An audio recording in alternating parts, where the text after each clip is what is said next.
처음에는 그냥 소소한 실수라고 생각했습니다. 그날 아침 7시 30분에 일어나서 평소처럼 출근길에 올랐는데 왠지 동료들이 저를 보는 시선이 이상했습니다. 마치 저에게 무슨 큰일이 생길 것을 미리 알고 있는 듯한 표정이었죠. 그때만 해도 저는 그냥 예민하게 느끼는 건이라고 생각하고 넘어갔습니다. 20년을 다닌 회사였습니다.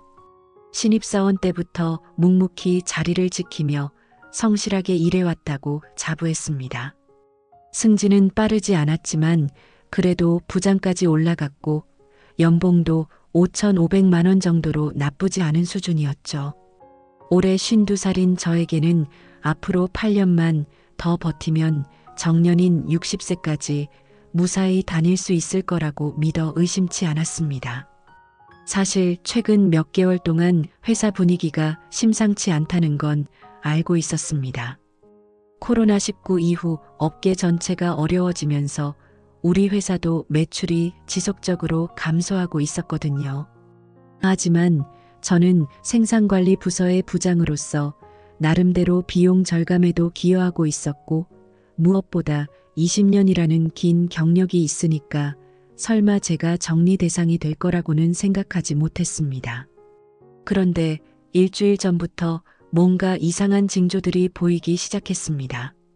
평소 저와 자주 점심을 함께 먹던 동료들이 갑자기 바빠한다며 자리를 피하더군요. 그리고 중요한 회의에서 제가 빠지는 경우가 많아졌습니다.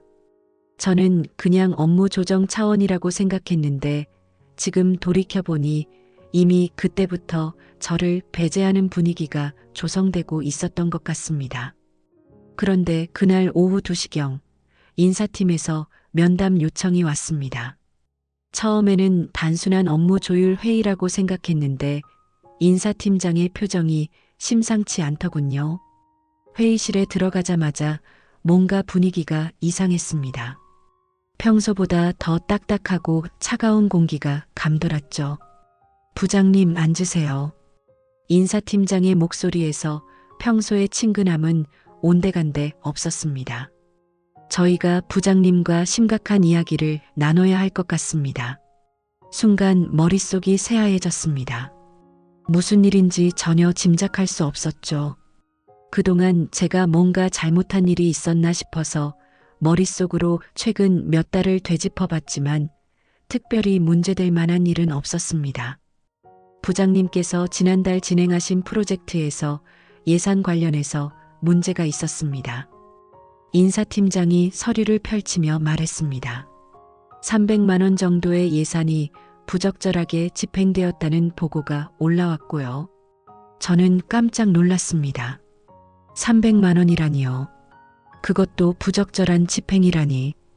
저는 그 프로젝트를 진행하면서 모든 절차를 정확히 따랐다고 확신했는데 도대체 무엇이 문제였던 걸까요?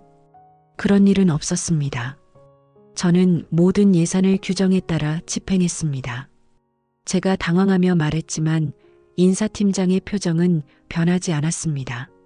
죄송하지만 이미 감사팀에서 확인이 끝났습니다. 부장님께서는 이번 달 말로 퇴사 처리됩니다. 물론 명예퇴직 형태로 진행하여 퇴직금은 정상적으로 지급될 예정입니다. 그 순간 정말 하늘이 무너지는 듯한 기분이었습니다.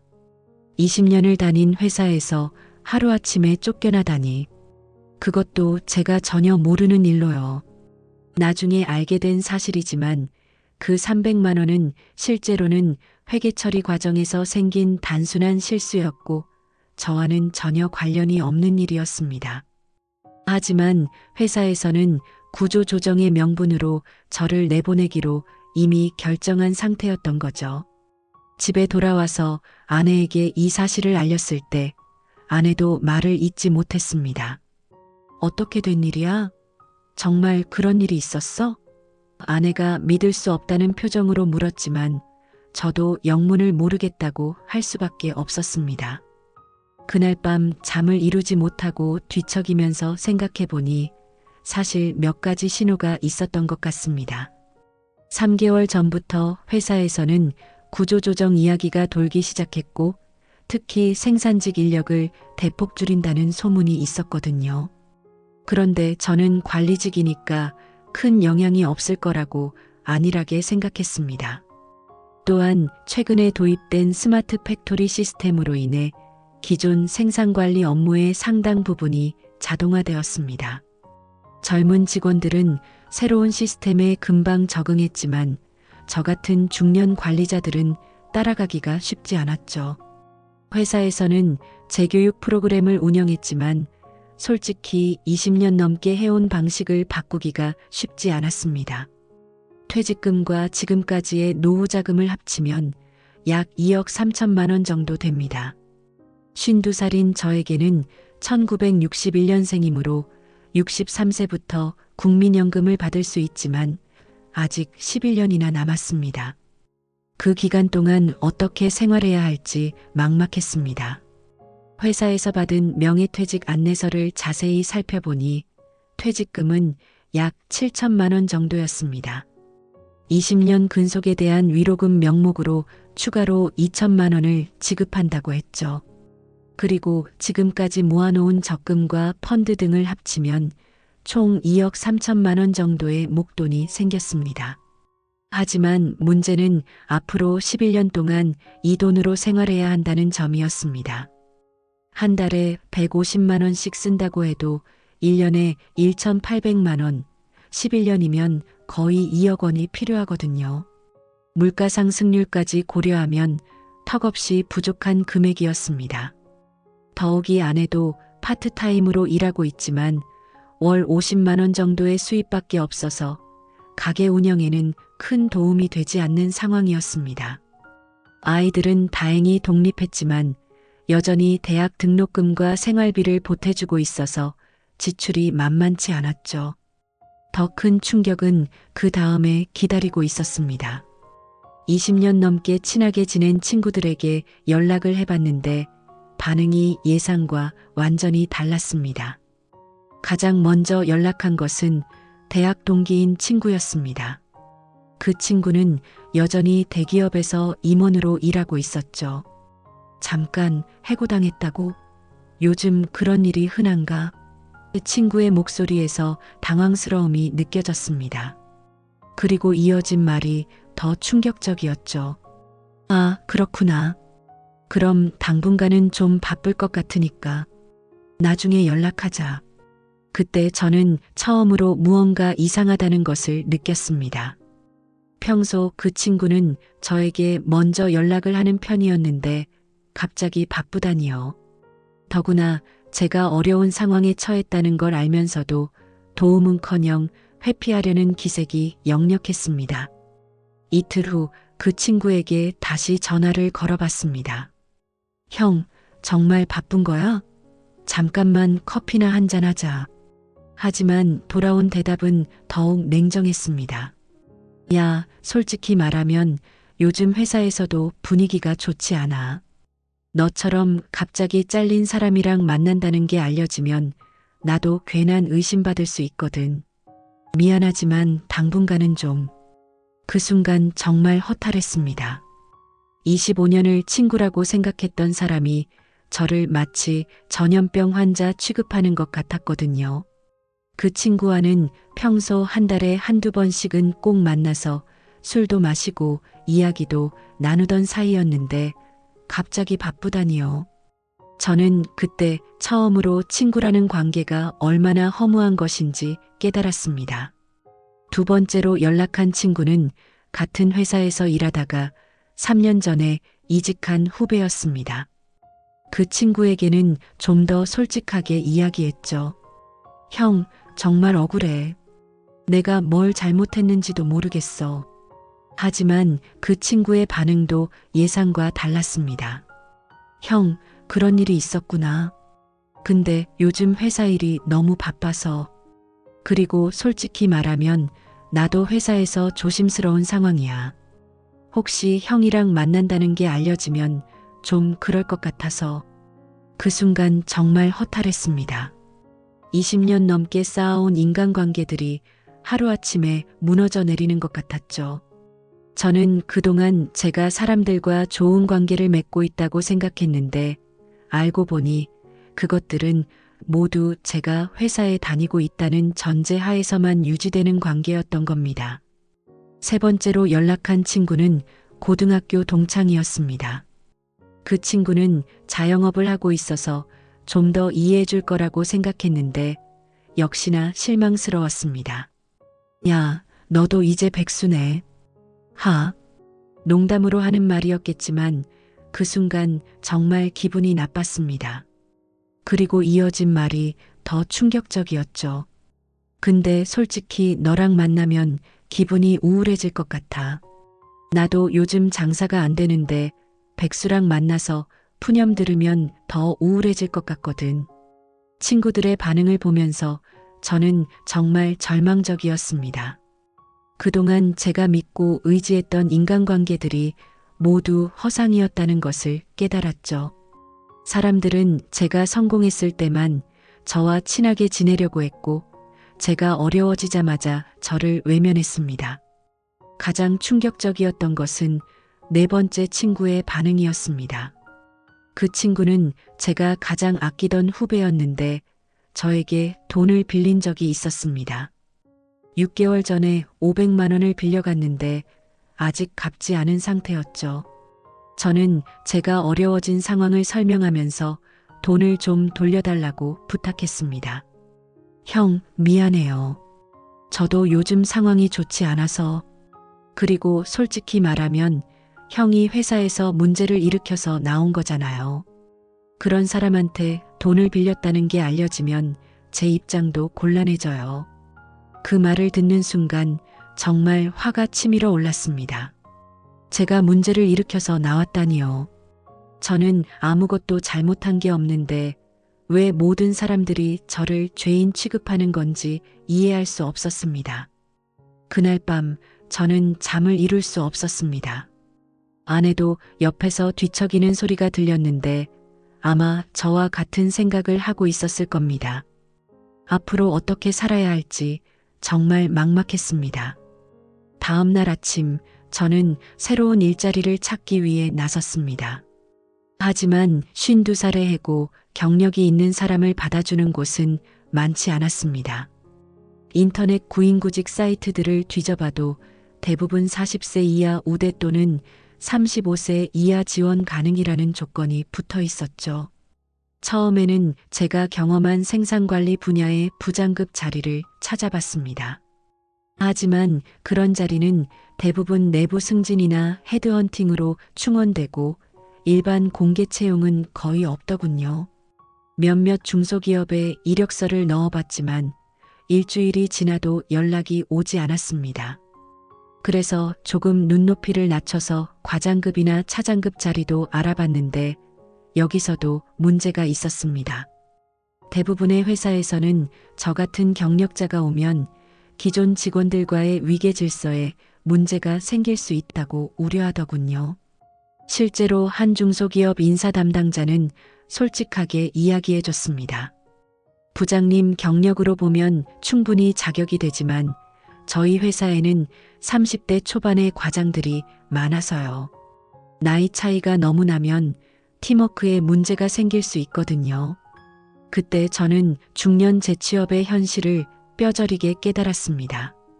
아무리 경력이 있어도 나이가 많으면 오히려 부담스러워한다는 것을요. 특히 요즘은 젊은 사장들이 운영하는 중소기업들이 많아서 자신보다 나이 많은 직원을 뽑기를 꺼린다는 이야기도 들었습니다. 가장 참기 어려웠던 것은 사람들의 시선이었습니다. 동네에서 마주치는 이웃들도 저를 보는 눈빛이 달라졌습니다. 누군가가 제 소문을 퍼뜨린 것 같았죠. 저 사람 회사에서 잘렸대. 뭔가 문제가 있었나 봐. 이런 말들이 제 귀에 들려왔습니다. 특히 아파트 관리사무소에서 관리비를 낼 때나 동네 마트에서 장을 볼 때 사람들의 시선이 느껴졌습니다. 평일 오전에 돌아다니는 제 모습을 보고 다들 짐작하고 있는 것 같았어요. 어떤 날은 엘리베이터에서 이웃과 마주쳤는데 그 사람이 저를 보더니 급하게 시선을 돌리더군요. 아파트 부녀회에서도 문제가 생겼습니다. 아내가 부녀회 모임에 갔다가 집에 와서 풀이 죽어 있더라고요. 무슨 일 있었어? 하고 물어보니 다른 부녀 회원들이 저희 집 사정에 대해 수군거렸다는 겁니다. 요즘 경기가 어려워서 대기업도 안전하지 않네요 하면서 저희를 의식하는 듯한 말들을 했다는 거죠. 그날 밤 아내와 이야기를 나누는데 아내도 스트레스를 많이 받고 있다는 걸 알았습니다. 여보, 나도 사람들 만나기가 힘들어. 다들 우리 사정을 알고 있는 것 같아서. 아내의 목소리에는 피로감이 역력했습니다.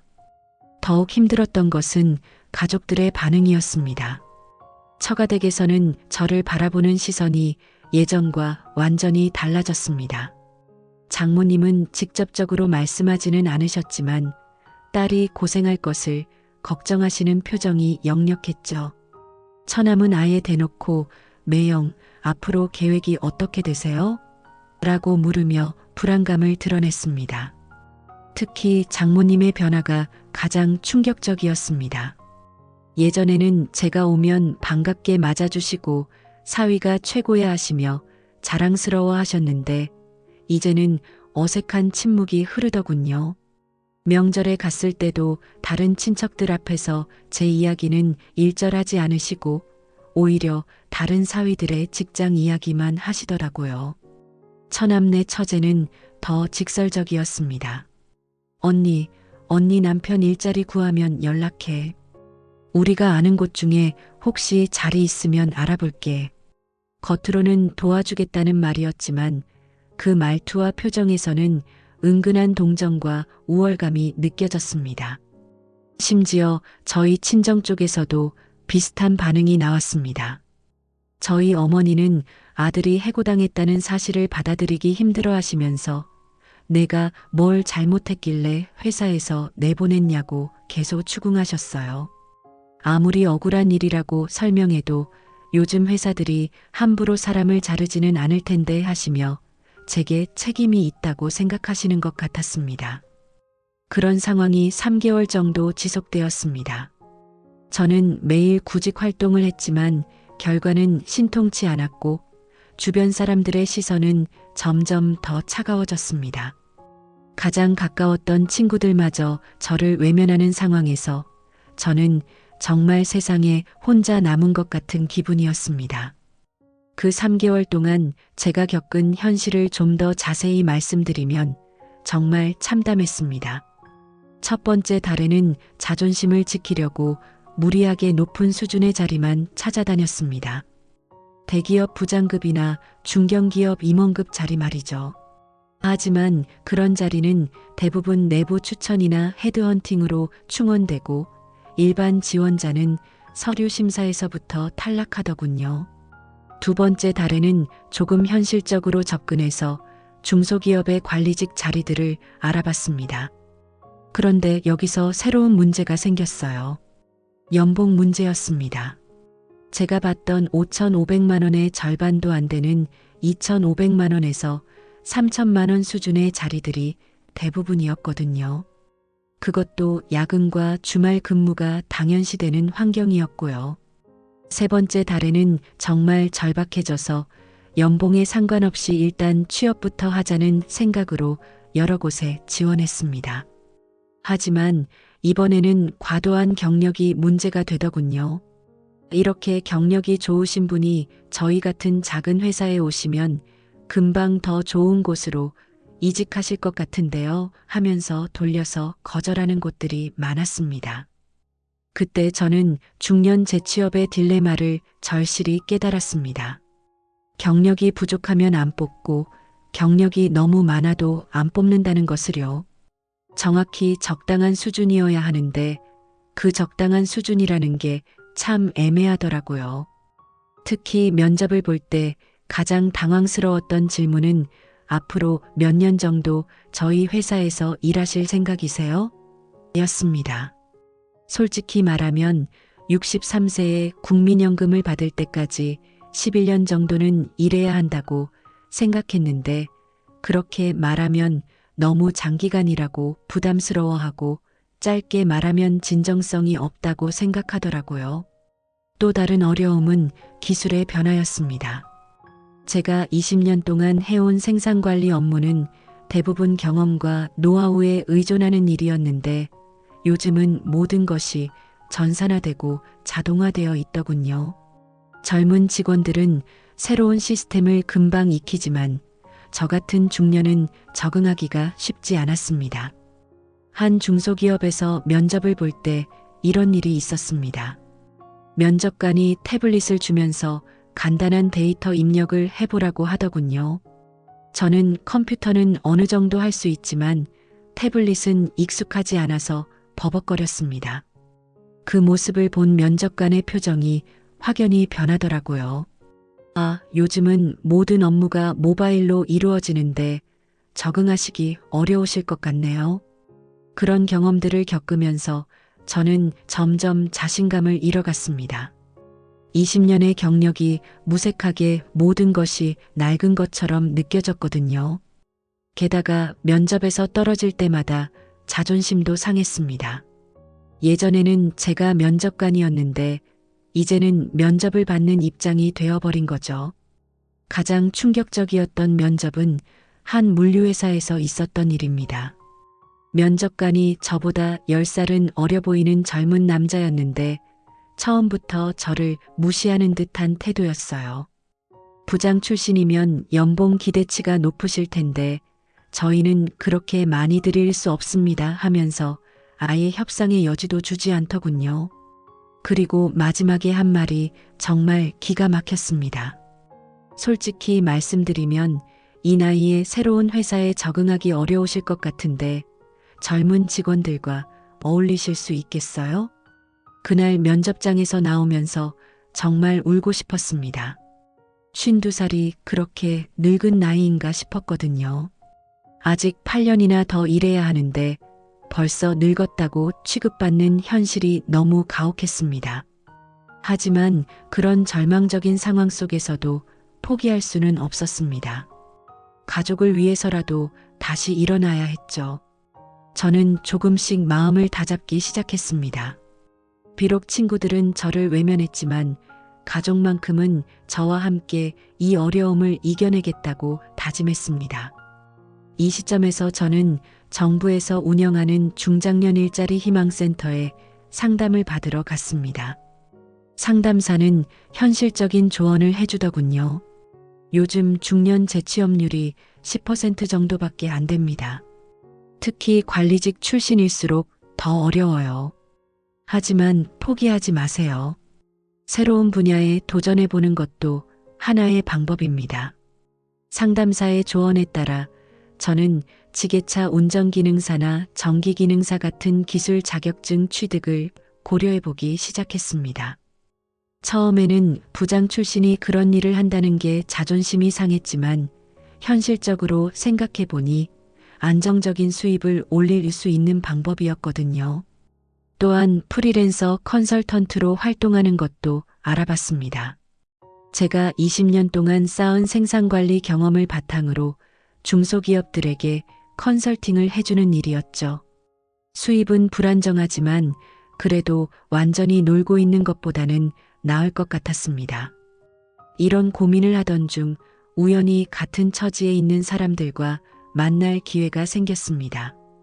중장년 일자리 희망센터에서 운영하는 재취업 준비 모임이었는데 거기서 만난 사람들은 모두 저와 비슷한 상황이었어요. 54살의 김 부장은 금융회사에서 23년을 일하다가 디지털화 바람에 밀려 나왔다고 했습니다. 요즘은 모든 게 인공지능이고 자동화예요. 우리 같은 사람들이 설 자리가 없어졌어요. 그의 말에서 깊은 한숨이 느껴졌습니다. 57살의 박 과장은 제조업체에서 품질 관리를 담당했는데 회사가 중국으로 공장을 이전하면서 정리해고를 당했다고 했어요. 처음에는 분하고 억울했는데 이제는 체념했어요. 이 나이에 새로 시작한다는 게 쉽지 않더라고요. 하지만 그들과 이야기를 나누면서 저는 조금씩 마음의 위안을 얻었습니다. 혼자만 겪는 일이 아니라는 것을 알았거든요.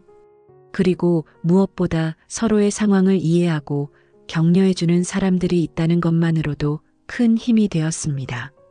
그 모임에서 만난 분들과는 정기적으로 만나서 정보도 공유하고 서로 격려도 하기 시작했습니다. 이들과의 관계는 예전 친구들과는 달리 진짜 어려움을 나누는 진정한 동지애 같은 느낌이었어요. 성공했을 때만 가까이 지내던 사람들과는 차원이 다른 관계였죠. 현실적으로 생각해 보니 2억 3천만 원의 자금으로 국민연금을 받을 때까지 11년을 버텨야 합니다. 한 달에 약 100만 원씩 쓴다고 해도 10년이면 1억 2천만 원이 필요하죠. 빠듯하지만 불가능하지는 않은 금액입니다. 다만 새로운 수입원을 찾는 것이 급선무였습니다. 저는 그동안의 경험을 살려서 프리랜서 컨설턴트로 활동하는 것을 본격적으로 고려해보기 시작했습니다. 비록 정규직만큼 안정적이지는 않겠지만 그래도 완전히 무수입 상태보다는 나을 테니까요. 중소기업들이 생산성 향상이나 품질 관리에 대한 컨설팅을 필요로 하는 경우가 많다는 것도 알게 되었습니다. 또한 이번 일을 통해 인간관계에 대해 다시 생각해보게 되었습니다. 진정한 친구란 어려울 때 함께해주는 사람이라는 것을 뼈저리게 깨달았죠. 앞으로는 사람을 사귈 때 좀 더 신중해야겠다고 생각했습니다. 그날 밤 아내와 앞으로의 계획에 대해 진지하게 이야기를 나눴습니다. 여보, 우리 이제 정말 현실적으로 생각해야 해. 당신이 새로운 일을 찾을 때까지 나도 파트타임 시간을 늘려볼까? 아내의 말에 저는 고개를 끄덕였습니다. 더 이상 제 혼자서만 가족을 책임질 수는 없는 상황이었으니까요. 아내도 처음에는 제가 해고당한 것에 대해 충격을 받았지만 점차 현실을 받아들이고 함께 헤쳐나가려는 의지를 보여줬습니다. 힘들겠지만 우리가 함께 이겨내자. 예전만큼은 아니어도 검소하게 살면 충분히 버틸 수 있어. 아내의 이런 말이 저에게는 큰 힘이 되었습니다. 5개월이 지난 지금 저는 작은 제조업체에서 생산관리 파트타임 컨설턴트로 일하기 시작했습니다. 월급은 예전의 3분의 1 수준인 1,800만 원 정도지만 그래도 완전한 무직 상태에서 벗어났다는 것만으로도 감사합니다. 정규직은 아니지만 경험을 살릴 수 있는 일이고 무엇보다 새로운 시작이라는 의미가 있어요. 그리고 무엇보다 제 자신에 대해 더 잘 알게 되었습니다. 그동안 회사라는 울타리 안에서만 살아왔던 제가 이제는 좀 더 넓은 세상을 보게 되었거든요. 물론 쉽지 않은 길이지만 그래도 제 힘으로 헤쳐나가겠다는 자신감이 생겼습니다. 최근에는 온라인으로 생산관리 관련 강의를 하는 것도 시작했습니다. 한 강의당 10만 원 정도의 수입이지만 제 경험과 지식을 젊은 사람들에게 전달할 수 있다는 보람도 있고요. 이런 식으로 여러 가지 수입원을 만들어 나가면 11년 후 국민연금을 받을 때까지는 충분히 버틸 수 있을 것 같습니다. 지금도 여전히 구직 활동을 계속하고 있고 가끔씩 좋은 기회들이 들어오기도 합니다. 비록 예전만큼 좋은 조건은 아니지만 그래도 새로운 시작을 할 수 있다는 것만으로도 희망적입니다. 친구들과의 관계는 여전히 소원합니다. 가끔 연락이 오기도 하지만 예전 같지는 않아요. 하지만 이제는 그것이 당연하다고 받아들입니다. 인간관계라는 것이 결국 상호 이익에 기반한 것이고 제가 더 이상 그들에게 도움이 되지 않으니까 멀어지는 것이 자연스러운 일이죠. 대신 새로운 사람들과의 관계를 소중히 여기고 있습니다. 같은 처지에 있는 사람들과 만든 모임은 지금도 정기적으로 이어지고 있고 서로에게 큰 힘이 되고 있어요. 또한 컨설팅 일을 하면서 만나게 된 중소기업 사장들과도 좋은 관계를 맺고 있습니다. 결국 인생이라는 것이 예측할 수 없는 것이라는 걸 깨달았습니다. 그동안 당연하다고 생각했던 것들이 사실은 그렇지 않았고 진짜 중요한 것들을 놓치고 살았던 것 같습니다. 이제라도 깨달았으니 다행이라고 생각하며 앞으로는 좀 더 의미 있는 삶을 살아가려고 합니다. 가끔 밤에 잠이 오지 않을 때면 아직도 불안감이 밀려옵니다. 2025년 국민연금 평균 수령액이 월 67만 원 정도라고 하니 부부가 살기에는 부족할 수도 있거든요. 하지만 그런 걱정보다는 지금 할 수 있는 일에 집중하려고 합니다. 요즘은 건강 관리에도 신경을 쓰고 있습니다. 11년 후까지 건강하게 일할 수 있어야 하니까요. 매일 아침 산책을 하고 금연도 했습니다. 예전에는 스트레스 때문에 담배를 많이 피웠는데 이제는 건강이 더 중요하다는 것을 깨달았거든요. 아내와의 관계도 더욱 돈독해졌습니다. 어려운 상황을 함께 헤쳐나가면서 서로에 대한 고마움을 더 느끼게 되었어요. 예전에는 제가 돈을 벌어오는 것을 당연하게 생각했는데 이제는 아내의 작은 도움 하나하나가 정말 소중하게 느껴집니다. 자녀들도 처음에는 충격을 받았지만 지금은 오히려 더 자주 연락을 하고 관심을 보여줍니다. 아빠 괜찮아요? 뭔가 도움이 필요하면 언제든 말해요. 이런 말을 들으면 그동안 아이들을 잘 키웠다는 생각이 들어서 뿌듯합니다. 지금 제가 하고 있는 일들이 예전처럼 화려하지는 않지만 그래도 나름의 보람이 있습니다. 특히 제가 컨설팅해준 중소기업이 생산성이 향상되었다는 소식을 들을 때면 정말 기뻐요. 비록 큰 회사의 부장은 아니지만 여전히 누군가에게 도움이 되는 일을 하고 있다는 생각이 듭니다. 앞으로의 계획을 말씀드리면 우선 지금 하고 있는 컨설팅 일을 더욱 체계화해서 안정적인 수입원으로 만들고 싶습니다. 그리고 온라인 강의도 더 확대해서 추가 수입을 늘려나갈 예정이에요. 목표는 월 200만 원 정도의 수입을 만드는 것입니다. 또한 60세가 되면 국민연금의 조기 수급도 고려해 볼 생각입니다. 비록 수령액이 줄어들지만 그래도 안정적인 수입이 생기면 마음의 여유가 생길 것 같거든요. 그때까지는 지금처럼 여러 가지 일을 병행하면서 버텨나갈 계획입니다. 이 모든 경험을 통해 저는 많은 것을 배웠습니다. 무엇보다 진정한 가치가 무엇인지 깨달았고 인간관계의 본질에 대해서도 새롭게 생각하게 되었어요. 비록 힘들고 어려운 시간이었지만 지금 돌이켜보면 제 인생에 꼭 필요한 경험이었다고 생각합니다. 마지막으로 저와 같은 상황에 처한 분들에게 드리고 싶은 말은 절대 포기하지 말라는 것입니다. 처음에는 정말 절망적이고 앞이 보이지 않을 것 같지만 시간이 지나면서 새로운 길이 보이기 시작합니다. 그리고 무엇보다 가족과 진정한 친구들의 소중함을 깨닫게 될 거예요. 지금 이 순간도 저는 새로운 가능성을 찾아 노력하고 있습니다. 비록 예전과는 다른 모습이지만 그래도 의미 있는 삶을 살아가고 있다고 자부합니다. 앞으로 10년이 더 남았지만 하루하루 최선을 다하며 살아가겠습니다.